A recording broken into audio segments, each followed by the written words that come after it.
J'ai rencontré un garçon formidable. Quand je l'ai vu juste en face de moi, j'ai ressenti ce frisson agréable qui te dit que l'amour te tend les bras. Bonjour Virginie. Bonjour Charlotte. Alors dans le film, vous incarnez Jeanne, une jeune femme libre, joyeuse, charnelle, qui papillonne d'amant en amant. Est-ce que vous avez conscience de la modernité du personnage féminin pour l'époque ? Oui, et c'est aussi ce qui m'avait beaucoup attirée. Elle a un rapport au monde, un rapport à son corps, un rapport à ses désirs, pas entaché ni de morale, ni de qu'en dira-t-on. Et ça fait aussi la force vitale de ce personnage. Donc ce garçon, je l'ai trouvé baisable, même mieux que ça, je ne vais pas te mentir. Ce beau garçon, je l'ai trouvé aimable, un de ceux pour qui mon cœur doit souffrir. 25 ans après, le film est toujours culte pour certains. Vous le comprenez ? Je m'en réjouis déjà. Ouais. D'abord, je m'en réjouis.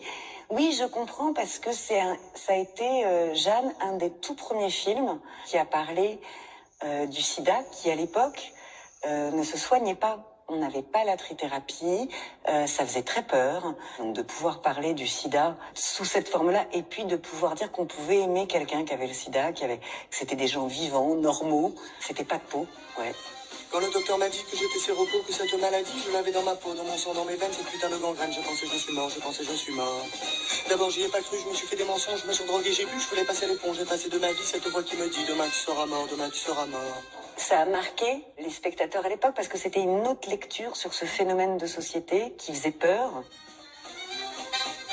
Je trouve que c'est l'alliage parfait. Parfois, pour parler de choses très graves, il faut savoir enrober un peu le sujet pour même que ce sujet soit reçu d'une manière presque moins émotionnelle, je dirais.